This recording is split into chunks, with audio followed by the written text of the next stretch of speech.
to LOA Today. I'm Walt Thiessen. I've been doing this podcast since September of 2012, and boy, are my lips tired. This is your daily dose of happy. We are so happy you decided to join us today. Anne Marie is dealing with that bug that's going around and bugging people, and so we're wishing her well and hoping that she'll be. Anne Marie is dealing with that. Ooh, we got a big delay going on here. Oh, I hope the filtering fixes that. Wow. Okay, I think it went quiet for a second there. Every once in a while, Chloe, we have technical issues that show up here because the energy is so high around here. So, I mean, we haven't seen that one in quite some time. That's a new one. But hopefully it's not going to give us a problem today. But first, let me say welcome to the program, Chloe. When I first saw that you were coming on, I have to admit there were a couple of thoughts that went through my mind. First, the issues that we're going to be talking about are issues that affect a lot of people. But there's also a flip side to it that I noticed, that I've been noticing a lot lately. I'm curious to know what your take is on it. So first, welcome to the program. I haven't actually said welcome. Hi, how are you? Thank you. It's really cool to be here. And you're connecting to us from Mallorca, which is fabulous. I mean, this is exciting. Like, wow. I love that. But the thought that had occurred to me is there are a number of course, this happens a lot with mental health terms. They tend to enter our space, so to speak, and then they start affecting the way we think about things and so forth. And there are a number of these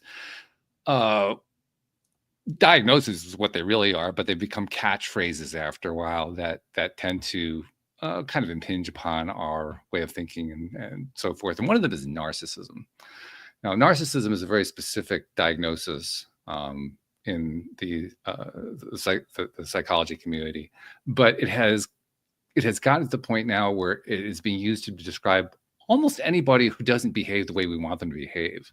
So I kind of want to start off by just describing in a little more detail, what are we really talking about with narcissism here? Because this is a key component of what you deal with. And I want to make sure we're like, drawing the right boundary line, so to speak.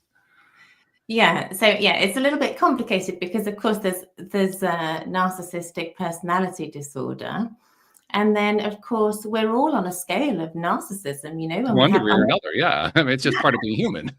Yeah, exactly. So when we have unhealed wounds, we act in a toxic way. We act in a narcissistic way. So yeah, it's used a lot at the moment. It's a really fashionable term. Very fashionable, to the point that I guess the reason I bring it up is terms like this, they can become so fashionable that they start to lose their meaning after a while. Yeah. If you know what I mean, right? I mean, after a while, just because we watered them down so much, what are we really talking about? Are we talking about an actual, really, truly toxic? There's another word, toxic. That's another one of those terms that's kind of gotten overused. But is it a really, really horrific situation that's going on, or is it something that somebody just wants to complain about? I mean, it's a fine line. It's not an easy line to define.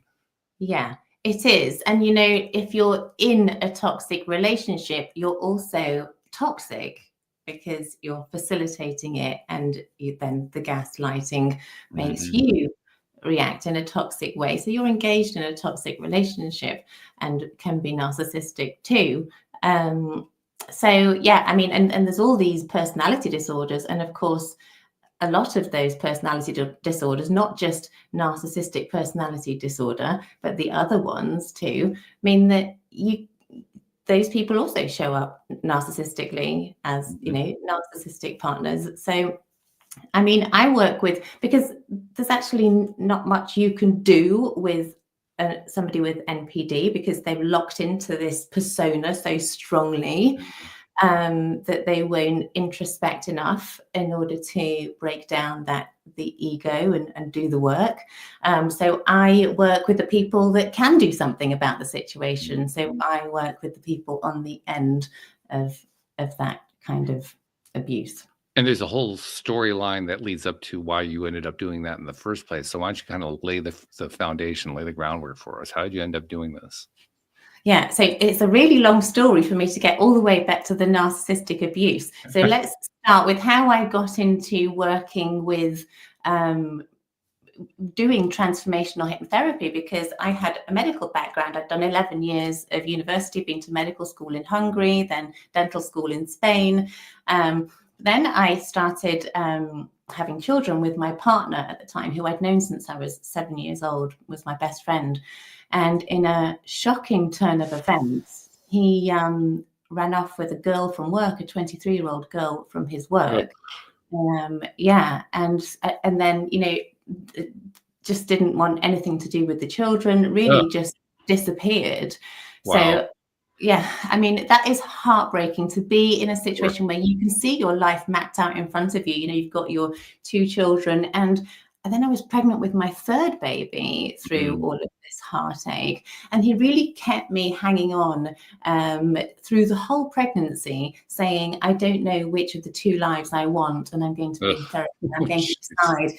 And I was in denial because I was, you know, I'm from my parents divorced. I'm from a broken family. And I was like, no, this is not happening. This is a blip, you know, like you go through all these stages of anger and denial. So, you know, I was just not sleeping. I wasn't present for my baby boys. I had 2 boys under 2, and I was pregnant with my 3rd. And there was this one day where I'm sitting on my green velvet sofa, just in my head. I was obsessing over them on Instagram. Where are they? What are they doing? Because they were all over the world together. And then this thought went through my head, and that really woke me up. It was like an epiphany. I started thinking, what will become of my life? You know, I just couldn't see anything past this moment. And then this thought that really woke me up, that was, who's going to want me with 3 children? And in that moment, it was like, don't you dare do this to these kids. I could see this trajectory of, if I carried on thinking and believing that, like I could see the effect it was going to have on the children, what they would believe, the burden they would carry of my happiness.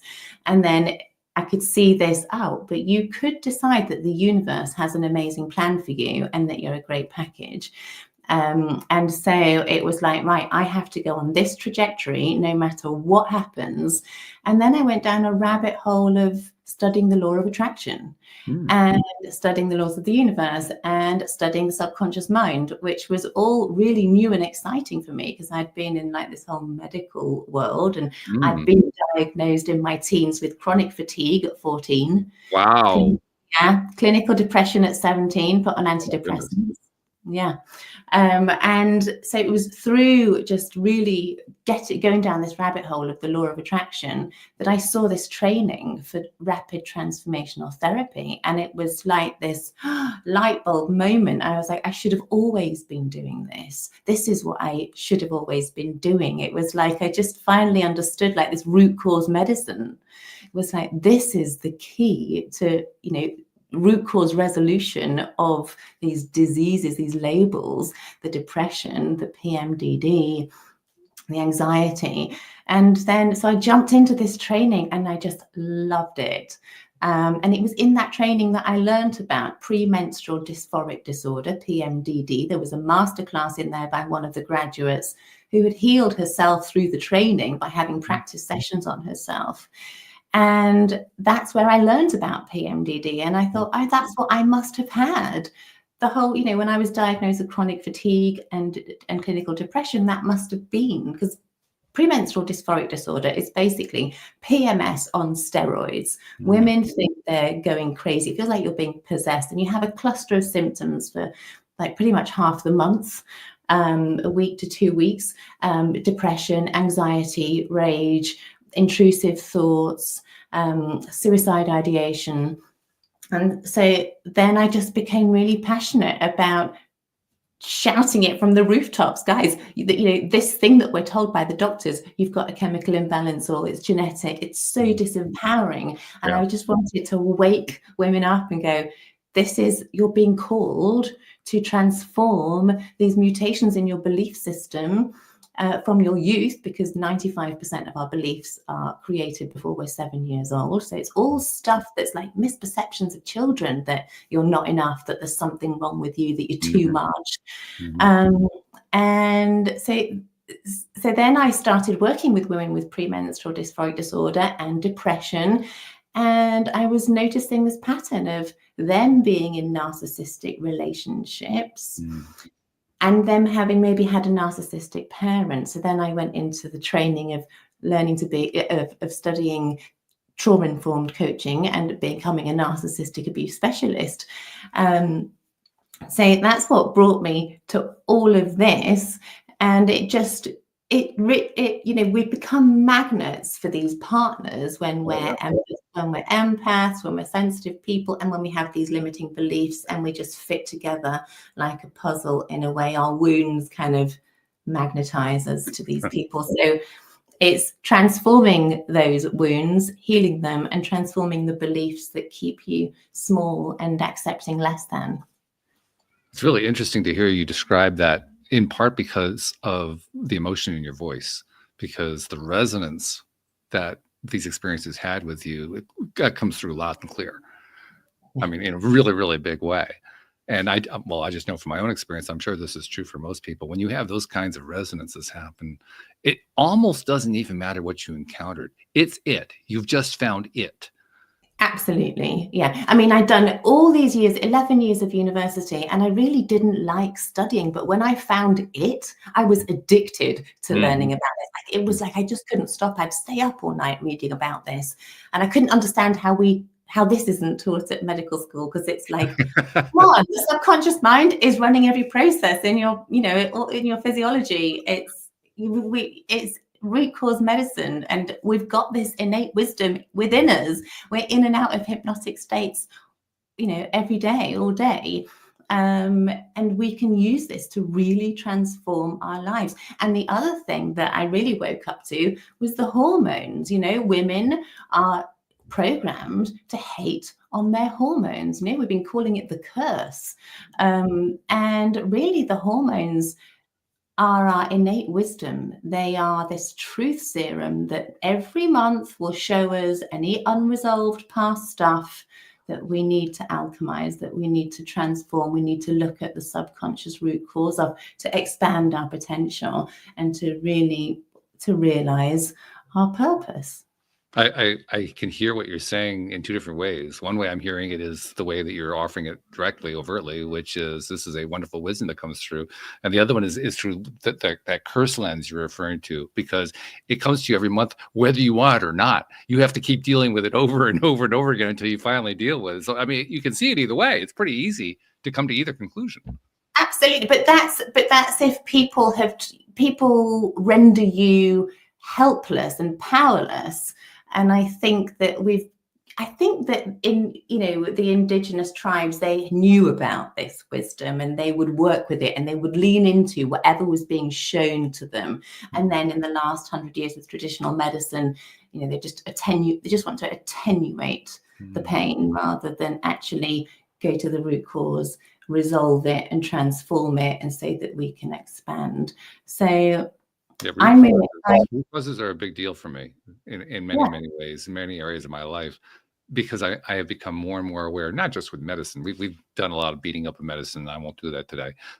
But in large numbers of fields, we have kind of, as a human society, we've kind of lost touch with finding root causes. We will jump at the first symptom. I mean, that's what happens with traditional Western medicine a whole lot of the time.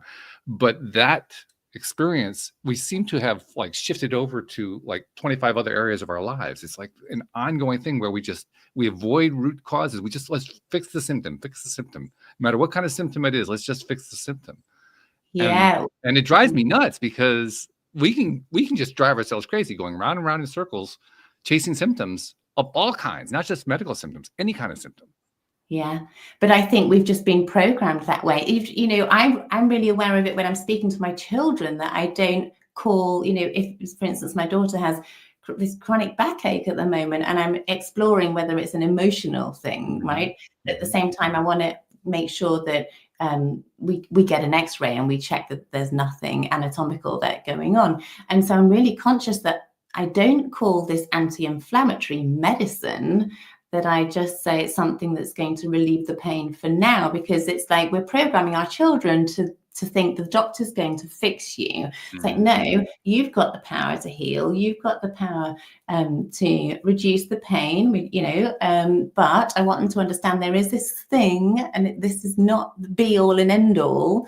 Just got to be really careful what message we're sending the children, because we grew up in a society where we handed our power over to the doctor all the time. Yeah. And so we live in a society that loves the pharmacy, wants to find a symptom to take a pill, and this is just how we're programmed. But we've got to wake up.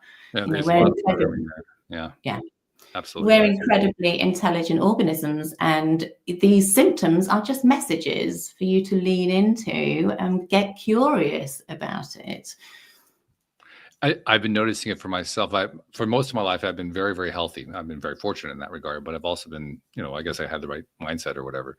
But in the last few years, I've dealt with a number of things, and not surprisingly, they all kind of started after the divorce that I experienced after a 23-year marriage. I mean, at the time I would have said no. I mean, I'm just going through a horrible thing there. It has nothing to do with all this other stuff, but no, not really. It actually does have to do with this other stuff. And to give you an example of it, I'd been experiencing headaches over the last year. Now, I've never had headaches throughout my life. I've never had migraines, never had any of that stuff. And lately I've been getting headaches, and they were getting worse and worse. And I was looking at nutritional cures, and my MD was useless. The MD had, no, you're fine. No, you're healthy. No problem at all. And then I ended up at my physical therapist, who had helped me with an Achilles issue. And she helped me look into what they call TMJ and cervical spine issues. And sure enough, had found that there was some stuff going on there. So we've been working on that. That's a long-winded way of describing how I got to the point where I'm doing exercises that she's having me do. Plus I do therapies with her when I'm visiting with her once a week. And what I'm learning from doing those exercises is all the different ways I have, through my emotional state, shifted my body posture in order to put myself into a place where I'm experiencing physical pain. I never would have realized I was doing that. Yeah. It's amazing. It is amazing. It's amazing. Yeah, of course. But this is stress, right? It's the stress that made you get into, and most diseases, very, very few diseases that are genetic, like really, like I'm talking like 3%. Most diseases, a majority are stress-related diseases. And just like you said, and all the TMJ stuff, right? Because we're stressed and we're doing this. So it's also the hunching thing, because that's what the cervical spine is. It's the hunching over. So you're basically creating a problem with your neck. But where does the hunching over come from? Well, it comes from the way you're emotionally dealing or not dealing with stuff. Exactly. Yeah, it's to do with the emotion you're in and the posture that you take. Of course. Exactly. Yeah. And you don't even realize you're doing it. That's the part that's mystifying. How did I not know I was doing it? And yet It's it had to be pointed out to me. Yeah, but this is what I say to people. This is because when I was diagnosed with clinical depression, I was sent for talk therapy with a counsellor, and I'd come out of the session more upset than I went in. And every week it was like same time, same place, and then you come out crying your eyes out and you don't know what to do with it. So this is why when I found rapid transformational therapy, and it was root cause resolution at a subconscious level, because you're doing it in hypnotic brain states, it was like, yes, amazing. Because if we knew what our problems were with our conscious mind, we wouldn't have the problems. That's anymore. right. It would be easy. Give yourself some credit. So you're an intelligent being. It's unconscious stuff that you've been carrying a long time. So I think we've set it up enough now. We have to actually start defining what this transformational therapy really is, because I mean, it sounds pretty exciting at this point. So give us a little bit of a background on it. So the rapid transformational therapy is like a 2-hour session in a hypnotic brain state, and it involves regression, going back to the root cause of the symptom. So in my 8-week program, I'll do 2 of those. And the reason being that after this 2-hour session, you'll go away with a recording with the new empowering opposite beliefs pertinent to that session. So what we're doing in the 2-hour session is getting to the absolute root cause. And we do this by regressing back, asking your subconscious mind to show you a number of scenes, all to do with the root cause of the depression, let's say, and we'll find beliefs to the effect of, I'm bad. There's something innately wrong with me. I'm unlovable. And because of these beliefs, our subconscious mind then creates our perception through which we see ourselves. And because we're humans and we're wired to connect, when you've got beliefs like this, there's like this fear of being rejected, right? Because if anyone sees me as being bad, then I won't belong. I could be rejected by my tribe, right? Because we have these tribal minds, and that's the ultimate fear. And so our body puts us into freeze response, and in freeze response, you'll find depression, chronic fatigue, dissociation. And first we'll go into fight or flight response, which is anger, anxiety. When we reach the threshold of fight or flight, then our body protects us further by putting us into freeze response. So we pinpoint the beliefs and we reframe them with a number of tools. We do a lot of inner child work. We do the reparenting, we do parts work, because these are parts, the anger's a part, the anxiety's a part, the depression. And so we really make sure that you have reframed the meaning that you meant, right? You use it, as a child, you are in a hypnotic brain state. Children are in theta, they're in hypnosis. And the mind learns by two ways, hypnosis and repetition. So we're coming at it from all angles, right? We're doing the work in hypnosis. And when you go away from that session, you'll listen to this 15-minute recording now with the new empowering opposite beliefs to really cement those new neural pathways. And you'll listen to that for 3 weeks. And then we reassess and we see what's left. And we tend to have like a fight or flight response left. Maybe rage is left if we're working with PMDD. And we do the same again for the second month. This is the subconscious work. And meanwhile, we're also doing the conscious work. We're doing metacognitive psychology to get in charge of your thoughts, because you are not your thoughts. And we're doing the polyvagal work to tone the ventral vagus nerve, to reshape your nervous system at a neuroception level. And we're doing mindfulness. It's just changing your whole way of being on a conscious level and a subconscious level so that you can have absolute freedom. But you can imagine they've come to me to be free of their symptoms, but now they're set up with this incredible subconscious blueprint, and magic happens in their lives, right? Because suddenly they've turned all those limiting beliefs on their head. They're getting pay rises, they're letting go of toxic relationships, they're manifesting beautiful relationships. Just magic starts to pop off in their lives afterwards. So it's just gorgeous. So what we're talking about here is a process that we initially come at it because we have a particular condition, symptom, something that we're dealing with directly. But what we end up doing is, to borrow a phrase that's been overused, we end up healing ourselves on a broad spectrum level. Absolutely. Yeah. It's that those are the side effects. What amazing side effects to have. Yeah, right. Yeah, usually we're used to counterindications rather than indications, counterindications being all the different side effects of things. Yeah. And we think that they're all going to be negative. The classic one being you take the seasickness pills, and one of the side effects is seasickness or nausea. So, we're used to that kind of thinking. We're not used to the idea of side effects being positive, being helpful. No. That's like, well, that happens, you're lucky. That's all.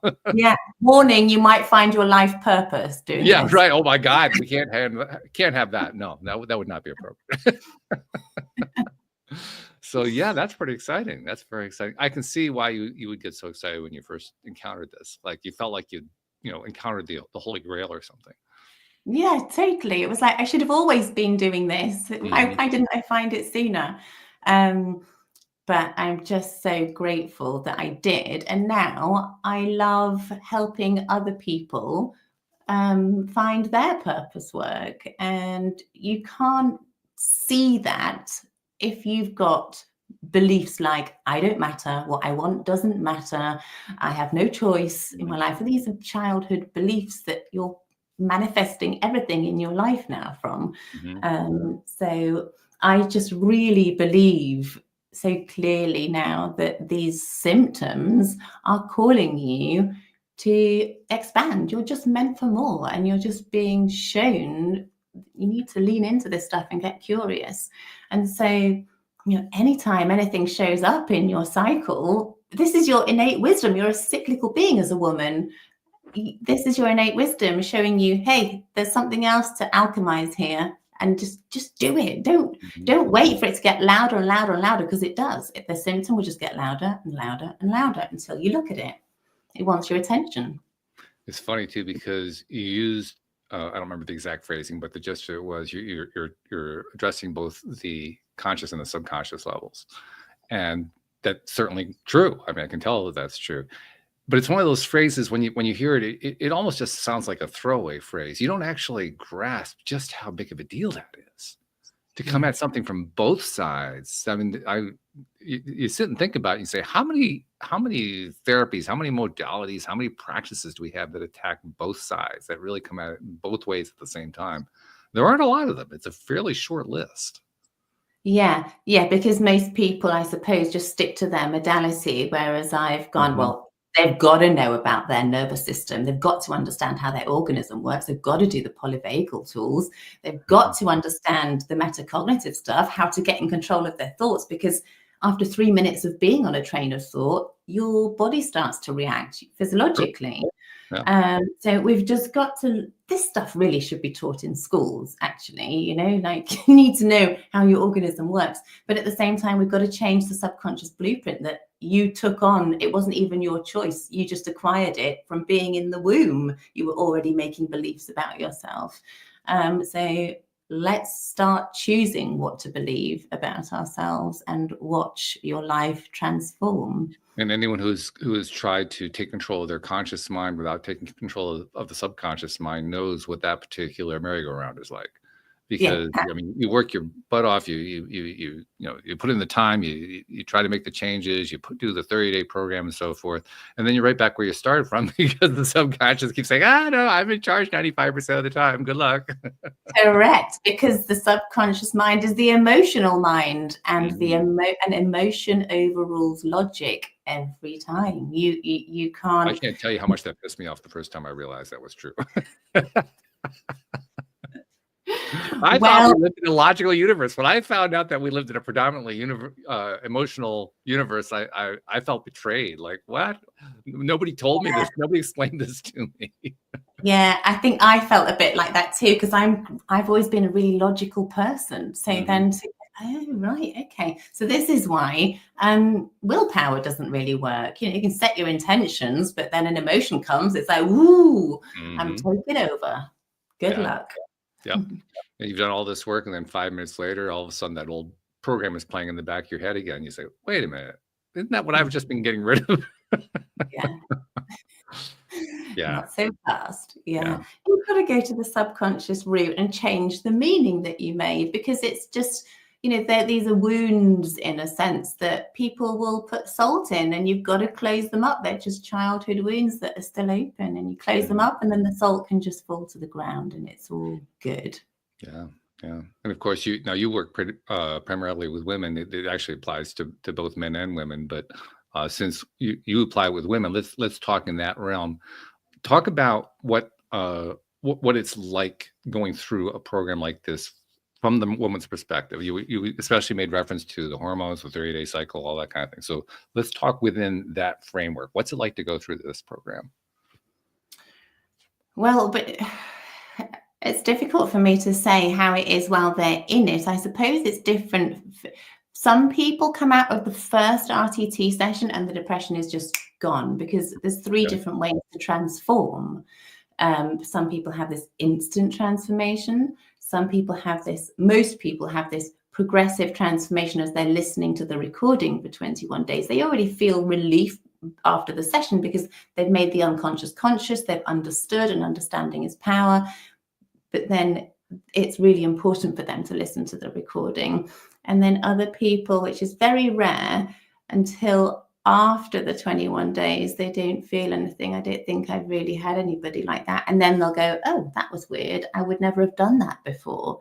It's like a retrograde transformation. Most of them are pretty instant, and then they improve with listening to the recording. But when they come out of the 8-week program, what they say most often is, I'm worried that this is going to go away. It feels too good to be true. Mhm. And I say, well, it's only the beginning, because now you're going to be exercising these muscles more and more and more. And it's just your new way of being, which is the case. They've just learned these new tools. They've just acquired the new blueprint. And so it's just the beginning of their journey, but it feels like a rebirth.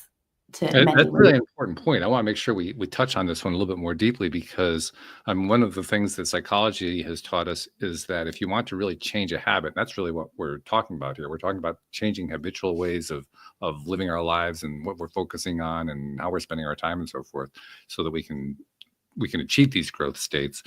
But establishing a new habit can take 90 days. It can take 180 days. It can take a long time.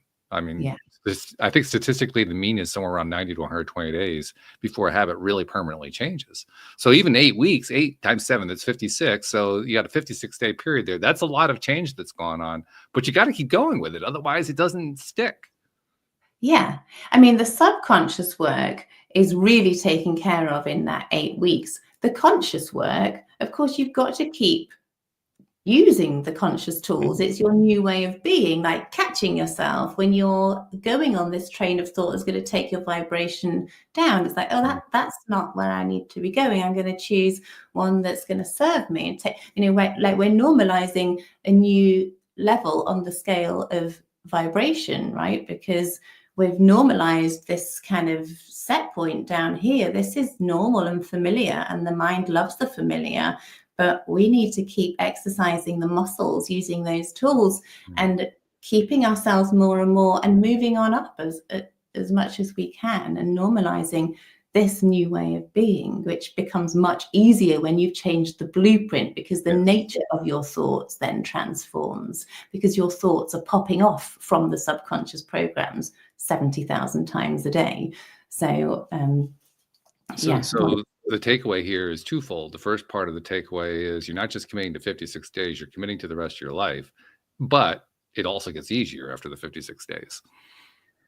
Yeah. I mean, I ask my ladies, my women, to listen to the recording for the 30 days, just because new research shows it takes 30 to 60 days to change a habit. We're doing it in hypnotic brain state, so it's much faster, but I say 30 days for the first one, 30 days for the second one. But in the training, it was 21 days. It is a lot of change, but it's for the better, because you're realizing why you've been showing up the way you have. You've got this list now of like malignant beliefs that were your core beliefs that you've been running from your entire life. So you're understanding why you attracted certain people, why you allowed certain behavior, why you reacted the way you did to certain things. You're getting so much clarity. A lot of people go, do you know what? I've just realized that my mother was a narcissist. And they start to realize that their parents were actually really mean. They'd normalized that as love, you see, and then they attract partners that remind them, because the mind loves the familiar, and subconsciously you will be just drawn to what you normalized in childhood. So it's like a massive wake up call. And then you get to do something about it. You just get to rewire your mind with a new way of being. So it's very exciting to get to the other side of that. And then obviously I don't just work with women. Then the husbands go, I want a bit of what she's had. And they'll come for a session. Yeah, sure. Well, just because the woman's getting the growth doesn't mean the guy doesn't want to have it. It's like, oh, okay, yeah. I like that. I like that result. Yeah, the relationship triggers, they just want to be better for each other. It's beautiful. One of my favorite stories is somebody who she was trying to do some subconscious reprogramming. So she got Post-it notes, and she put these Post-it notes all over the place, all around the mirror in the bathroom and in the kitchen and all the places where they'd go to in the house, all these notes, little messages to herself. And her husband was seeing the same notes. And as she was going through her growth curve, he was going through the same growth curve, because he kept seeing the same kind of input that she was seeing every single day. I love that. Well, that's a great idea. Yeah, I asked my women to do that, and also to get a photo of them when they were around 7 years old, 5, 6, 7, and put it somewhere, like on their bathroom mirror, so they can start bringing them into their world and telling them the truth about them, because actually that little child decided that she must be unlovable or she must be innately wrong. And so just to bring her into your life now and just keep telling her the truth about her, and it just brings that inner child work is nervous system work, really. Bringing her back to safety. I have a friend who occasionally listens to the podcast. She's a dance partner, actually, in social dancing. And she made a comment to me about a month or two ago that she had recalled a program that we had done where we talked about doing mirror work, where you look in the mirror and you love yourself in the mirror and that sort of thing. And you do that on a daily basis. And the comment she made to me was she couldn't bring herself to do that. She couldn't even bring herself to do it once. Just trying to look in the mirror and say, I love you or something like that. Well, that was just far too much for her to handle. And I realized the way she said that, it's almost like I was watching her place a block in front of herself right there. Or perhaps reinforce one that was already there. It's probably more likely the case. And I'm thinking we probably do that a lot more than we realize that we do. So even though you and I are having this conversation where we're getting excited about this process of the transformation therapy and so forth, and listeners are perhaps getting excited about it too, I can imagine there are going to be some people who are excited about it, but they just don't want to take that step because they have that built-in belief that's stopping them from taking that first step. Well, the beliefs become self-fulfilling prophecies, right? That, I'm different, it wouldn't work for me. I'm just wrong, so it wouldn't work. And so those limiting beliefs stop people. But I absolutely feel your friend who wouldn't do that, because that was me 20 years ago, right? I used to look in the mirror and feel nauseous. I was so disgusted at my appearance. I hated the way I looked. It would have been crazy for somebody to say to me, start looking in the mirror and saying that you love yourself. But, I think if we start actually just looking in the mirror and accepting ourselves, that's a good place to start and go, look, this is what I've been dealt, right? I came here as this, because I don't know, I think it's really normal for girls in their teens and their 20s, at least, if not even longer, to go, I wish I could change this. If only I was a bit like, we start wanting to change everything. If only my nose was smaller, if only my bottom wasn't so big. And it's like, you just got to, there is no perfection that in this human existence. Just realizing that, if you keep reaching for perfection, it's a never ending finish line. You're never gonna get there. So just this is what I've been dealt. Now let me make the most of it. And I've got to start by accepting it and looking in the mirror and accepting it. And I'm enough. I'm enough. I'm enough. Over.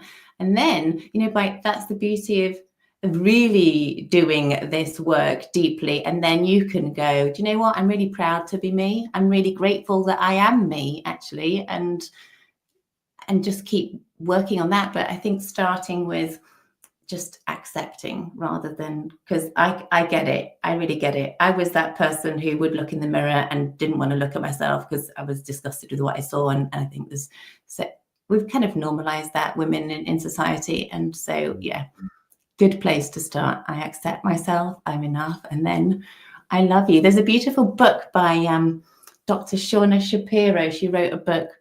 She's a mindfulness expert, and it's called Good Morning, I Love You. She was taught, I think when she was in India, perhaps, and she was taught to when she woke up in the morning to just put her hand on her heart and say, good morning, Shauna, I love you. And it was really difficult for her. So she started with good morning, and just that good morning, and then just working up to it. What we're talking about here, I think, is how do you initiate dialogue with yourself if you haven't been having that kind of dialogue with yourself? Because we have internal conversations that go on, usually outside of our control, because we just kind of let them, spin out of control. But taking conscious control, that's not something a lot of us are used to doing. No, and this is the biggest thing. If you can because you do have choice, right? You don't have control over what's popping off. They're just like corks popping off from your subconscious, but you do have choice to go, well, I'm not my thoughts. And you do have choice to go, oh, isn't that interesting? I wonder why I would think that about myself. And choose to go, actually, I'm going to think this. So you can get in control of your thoughts. And that's what I teach people. And it's such a big game changer when you decide to have a gatekeeper in your mind, because you have been having dialogue with yourself and you've been speaking to yourself like you wouldn't even speak to your own worst enemy. Yeah. And you start realizing that there's an inner child in there that is lacking safety, and it's your job and only your job to make them believe otherwise. Right. And so start being nurturing, start being gentle, and just really just tune in and just correct yourself, the way your tone, the words you use. Just speak to yourself like you would a newborn baby. You just imagine you've been given this newborn baby, and now it's my job to build up the self-esteem of this little baby. I guess one way to phrase it is if we have a history, a lifelong history even, of not giving ourselves positive talk, of not treating ourselves well, not feeling well about ourselves, then it's probably safe to say we're not going to have overnight success. But that doesn't mean we can't take small baby steps toward that. That's basically what the acceptance part is that you're talking about. Acceptance is learning how to take baby steps toward greater and greater self-appreciation. Oh my goodness. But those baby steps are so powerful, right? Because you layering them up, and can I do a bit more? And can I do a bit more? Those little shifts are so important. Yeah, the self-talk is a big one, and the acceptance, and all of these things together, they layer up. The fun thing that happens too is that if you do this enough, even if you don't feel like you're experiencing success, and I've been through long periods of time where I didn't feel like I was getting anywhere, and then all of a sudden you wake up one day and you notice that, wow, I don't really know that I've done anything different today, but I feel pretty good. Where did that come from? In other words, the accumulation builds up over time, and then it's almost like there's a tipping point, and then after the tipping point, you kind of like wake up and say, wait a minute, something shifted here, while I was not paying attention, so to speak. Yeah, I'm okay. Yeah, you've got to start speaking to yourself like, you're your own best friend. You've got to become your own best cheerleader, and we've normalized speaking to ourselves in a really judgmental way. And sometimes you've got to say to yourself, well, whose voice is that? And you'll go, oh, is it my teacher? Yeah. Is it my parent? Is it my Where'd I get that one? Yeah. And we do this, it's almost like a protector part. Well, it is. If I reject myself first, then nobody else can hurt me, because I'm already down, right? I've already knocked myself down, so then nobody else can bring me down. Well, you have choice over what to let in. So allow yourself to be up. And then, if somebody says something that you don't like, you can leave that at their door, because that's their stuff. It's not yours. And you let in the compliments. I remember when I was in my teens and I was clinically depressed, when people paid me compliments, I just couldn't let them in. It wouldn't resonate in me, right? Because of the subconscious, it wouldn't resonate. So it was like, it just didn't come in. And then, but being hurt by somebody, oh, that resonated. It resonated with the nasty beliefs I was carrying. Now I know that. And I think we are in a habit of doing that. And when somebody said to me, you have choice to leave it at their door, you don't have to let that stuff in, I was like, I'm going to try that. And that's another little thing that you can do. And it's a little shift further to happiness and joy and abundant life. Those are scary terms when you're in that first spot. But as you move down the road over time, they become possible. And then there's a certain degree of more likeliness that goes into it. And it's an interesting journey to be on, to if you can do it consciously and pay attention to what's happening with your progress over time, because it can take a while before you actually notice it. But if you can stay conscious and just keep noticing the improvements that happen, they start to paint a picture after a while. Not just a picture, they start to paint a video. They start to paint a movie. Yeah. And you're in the midst of the movie. You're living it while the movie is playing. You're doing both at the same time. There's no suspension of disbelief. You're believing. You are the believer. You're the believer of your own life. It's a fascinating thing to watch. It's a fascinating thing to participate in. I think it's probably the thing that makes me feel the most connected to this 3D physical life. Because for me, a large portion of my early experience was feeling very disconnected from everything, from everybody. The whole thing just seemed, the whole life just seemed weird. Everything just made no sense. There was not a whole lot of logic to it. Even though I believed in a logical world, I looked around and not a whole lot of logic going on. What was it that didn't, that you felt different? What was that? I didn't really feel connected to anything or anybody. I mean, I felt some connection. There was some family connection. There was some friend connection. There was stuff like that was going on, but it all felt very distant. It all felt like arm's length continuously. All of existence felt like arm's length. Plus, to kind of reinforce it, I'm a very, very tall man. I'm 6'8".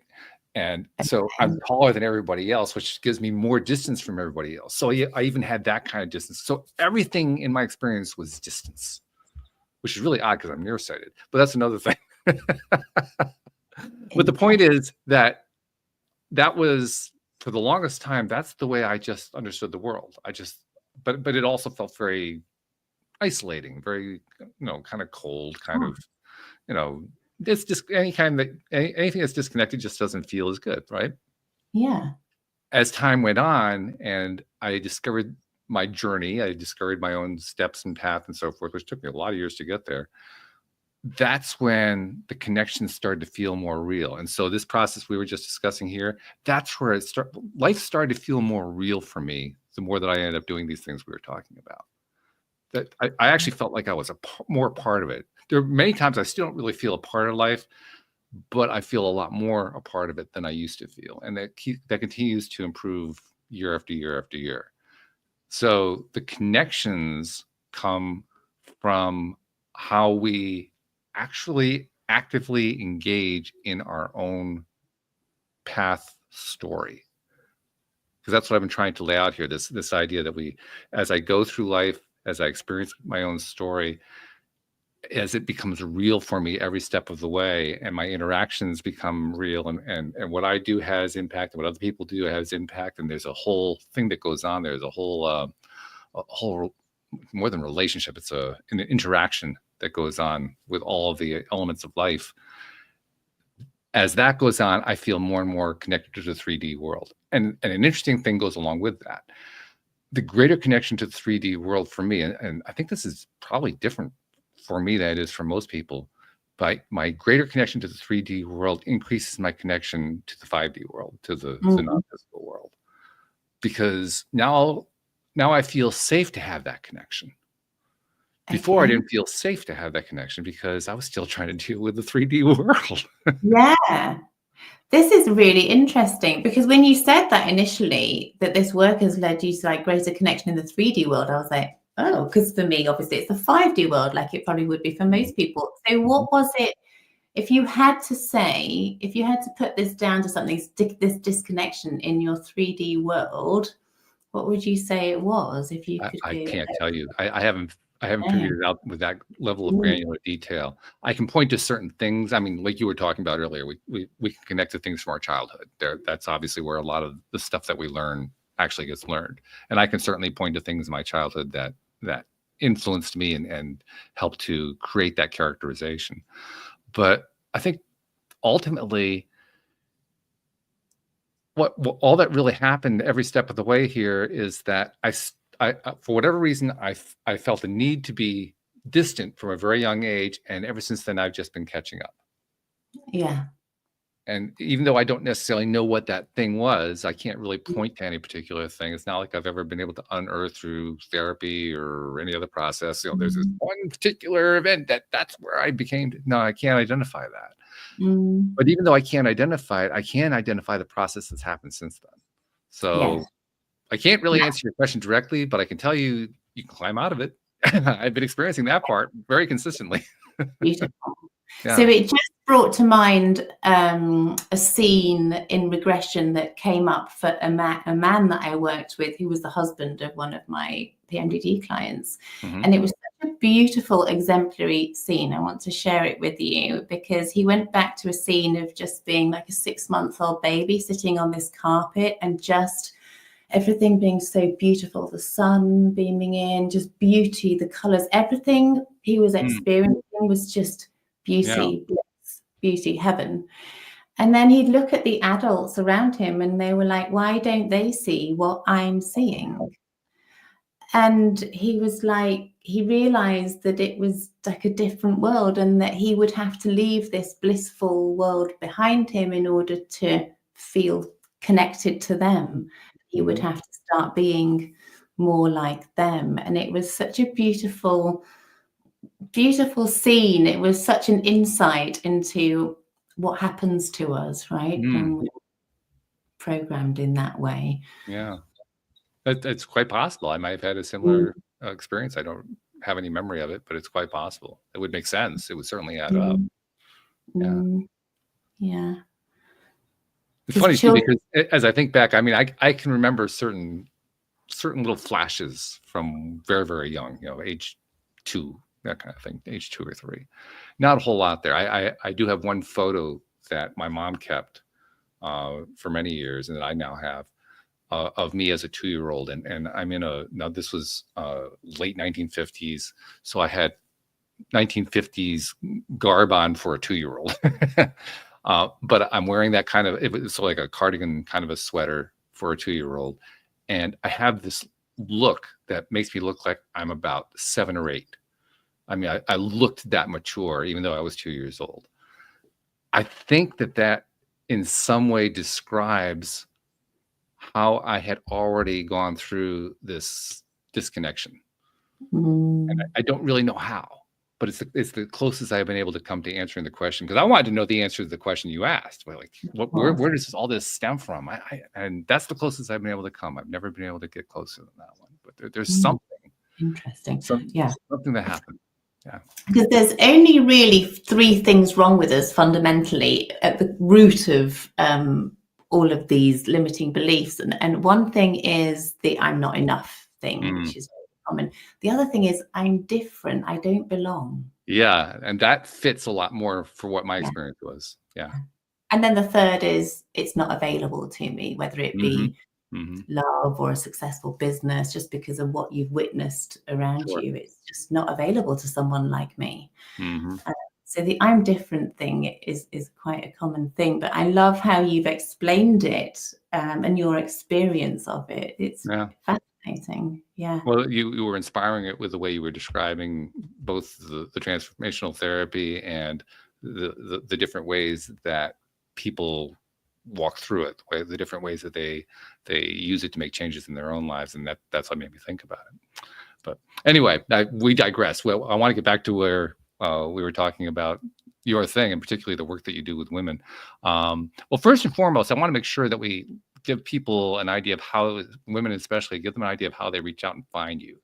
In other words, if they want to explore this more, how do they have a conversation with you? Let's just start there. Well, you can have a conversation with me. If you go on my website, which is Jimenez-Peters.com, or woundsintowings.com, which is my signature program, Wounds into Wings, that you can actually book a free 15-minute consultation with me, so we can start looking at where you're at and where you want to get to. And follow me on Instagram.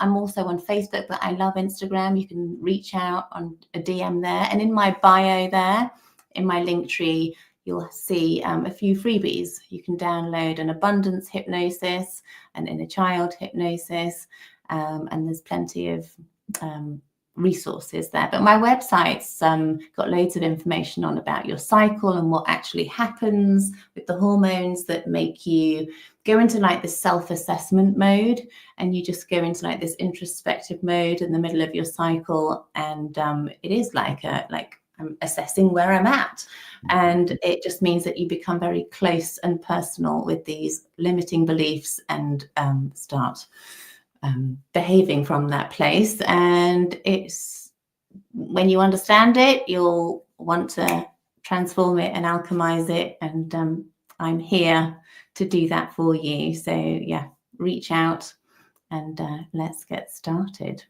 I'm going to take what I don't think is all that wild of a guess, because it would match up with my own experience here. Like doing this show, obviously, I'll get contacts from listeners periodically. And I really look forward to those contacts. Like, oh, I got another one. Oh, great. And I get to read whatever it is that they were inquiring about or commenting on or something along that line. It gets very exciting. And I imagine probably the same thing is true for you when you receive a contact, somebody who wants to have that 15-minute session. Like, oh, wow, somebody I get to find out more about. I mean, do you have that kind of visceral reaction like I do? Yeah, because I know that they're so aligned. I get excited, because I know they're aligned. I'm excited to know everything about them because I like to know all the details and start putting the puzzle together. And then when we start the work, we take apart their puzzle that they put together with their child's mind, and we get to put it back together with their adult mind, with their higher self's mind. But yeah, I absolutely do. When somebody books a call or somebody wants my advice on a DM, yeah, I do. It lights me up. I love it. There's like that personal connection, and you know it's about to happen, and you get really, oh wow, I get to meet another new person. I get to find out. That's what my experience is when I have guests like you on the program. Like, oh, I get to meet somebody new today. Who is this? Yeah, I love it. Yeah, we're lucky that we do what we love. It's true. It is true. Yeah. Well, we're lucky, but we also made the luck. We chose it. We did. We chose it. Yeah. Which is the only way to do it. A couple things that I want to do before we wrap up for the day. First of all, thank you. I want to tell you, thank you for sharing your story and what you do. I'm really, really fascinated by this transformational therapy that you do, because you found a way to combine both the conscious and the subconscious into one modality. And like I said before, that's fairly rare. I mean, I think all teachers, all modalities try in some way to tap into both, but you made it a priority. And I really like that a lot. So I want people to leave my world with a really good transformation. So we go at it from all angles. Yeah. Thank you, Walt. Thank you for having me. Oh, my pleasure. Glad to have you here. But there's something else I want to mention too, that I've been making it a practice to mention over the last couple of years, because I realized a few years ago that there's a major gap in our appreciation sphere. We have a lot of things that we appreciate in life. People are becoming more and more appreciative. I think part of it is learning how all this energetic, life, LOA, spirituality, all this kind of stuff works. People are becoming more appreciative. But there's one area that it's still this great big gap that we all kind of ignore. And it's right in front of our eyes, but we just don't really pay attention to it. And that's the fact that because of the nature of the 21st century and how the internet works and how our modern communications work, people are creating huge amounts of content for the good, content to help other people, content that came out of their own experiences. It's one of the reasons I do this podcast. It's why you came onto the podcast. It's why so many other guests come onto the podcast. It's why you do other podcasts. It's why you post on your social media. It's why you're putting out all this stuff, because you discovered something along the way that you knew, like, wow, I got to share this with everybody else. And so you make it your life's mission to share it with everybody else, which is wonderful. But the part that I missed, that I noticed we're missing, is we don't get credit for that. And like, well, wait a minute. We should be getting credit for that, because this is important stuff. So that's why I like to say, Chloe, on behalf of those people you've never met, never seen, never will meet, never will see, who you've been helping in these different ways, and they've been producing results for those people in their lives that you don't even know about. On their behalf, thank you for what you're doing, because you're making a difference in their lives as well. Thank you, Walt. Thank you. And same to you. Right back at you for opening up the channels so that, people can hear you and hear your guests. Thank you. Appreciate that. Yeah. Once I realized that we need to notice that more, that's when I realized that's the next level of appreciation. That's appreciating what we can't see. That's appreciating what we know is happening. We know the ripple effects are there. We just aren't giving it enough appreciation. So, okay. Let's do some. You said ripple effect just as it was going through my mind. You see, the one mind. There you go. Yeah. I love it. Normally, I ask my co-hosts to summarize at this point what the big takeaway is in the show. Obviously, I can't do that because Anne Marie is not feeling well today, so she couldn't join us. So I'm going to latch onto the one thing that grabs my attention. Then I'm going to ask you to latch on the thing that you think is the big takeaway. So I'll lead it off by saying I think the biggest takeaway today is that you should that it's a great thing to look for ways to attack, if you will, but deal with the problems that we deal with in life from both the psychological conscious and the psychological subconscious approaches at the same time. When you talked about it, I mean, talk about resonance, that resonated with me. Like, yes, let's really go at it. Let's not just come at it from one angle. Let's come at it from both angles. That was a really big takeaway for me. All angles. Why not? Because you have choice. And that's my big takeaway, actually. Just when you said you have choice, you have choice. And I think actually from doing this work, you realize, oh, I have, like you're taking the blinkers off. You have choice. You have choice over what to believe, what to create, and you get to create a life that you love and do what you love and love what you do. And that's a thank you. Beautiful thing that's coming through so loud and clear because it's very clear you love what you do. I do. Yeah, very evident. So thank you very much, Chloe. Best of luck with what you're doing. And I hope you just continue to do this for many years to come. Thank you, Walt. And thank you to our podcast listeners everywhere. We'll see you all next time here on LOA Today. Goodbye, everybody.